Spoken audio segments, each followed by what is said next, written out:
სატვირთო ავტომობილების გადაადგილების შეზღუდვას მოითხოვენ 31 დეკემბრის ქუჩაზე მცხოვრებლები. ადგილობრივთა თქმით, ავტომანქანების ინტენსიური მოძრაობის შედეგად დაბზარულია სახლები და დაზიანებულია საგზაო ინფრასტრუქტურა. იგივე მდგომარეობაა სასაფლაოსთან მისასვლელ მონაკვეთზეც. გზა არის ძალიან ავარიულ მდგომარეობაში.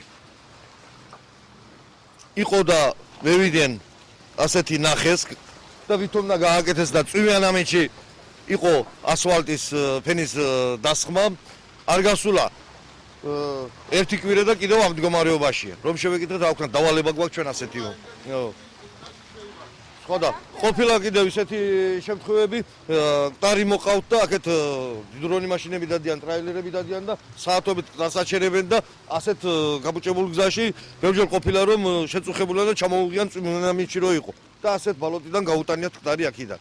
ყველას მივმართეთ, მაგრამ ვინმე სახელმწიფო ქალაქის მერია, ყველა კონკრეტული სამსახურები. აი, სასაფლაოს დირექტორია თუ ამას უყურებს, ყველა უყურებს, მაგრამ ვინმე ყურადღებას არ გვაქვს. ძალიან გლახა მდგომარეობა. ჩვენ უძიულებული გავხდებით, რომ ამ გზას გადავკეტავთ. ბათუმის მერიის კეთილმოწყობის სამსახურში აცხადებენ, რომ პრობლემას იცნობენ. ავთანდილ ბურკაძის თქმით, 31 დეკემბრის ქუჩაზე დაზიანებულია მიწისქვეშა კომუნიკაცია და სატვირთო ავტომობილების მოძრაობისას წყალი ასფალტის ქვემოდან მოედინება, რაც ქუჩის დატბორვას იწვევს. მისივე განცხადებით, საკითხის მოსაგვარებლად მუშაობა მომავალი წლიდან დაიწყება.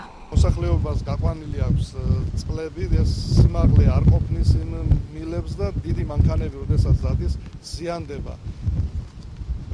გამოდის წყალი გრუნტის ქვემოდან და აქედან გამომდინარე ის კიდევ თავისთავად აღუჭერს გზას. ჩაიდება ეს პროგრამა თუ მომდინარეობს? ამ გზის ძირითადად მომავალი წლის დასაწყისიდან ან შუა რიცხვებიდან უკვე დაიწყება ამ გზის კეთილმოწყობა. 31 დეკემბრის ქუჩაზე მცხოვრები მოსახლეობა პასუხისმგებელ უწყებებს მოუწოდებს, რომ მათი მოთხოვნა დროულად მოაგვარონ, წინააღმდეგ შემთხვევაში საავტომობილო გზის გადაკეტვით იმუქრება.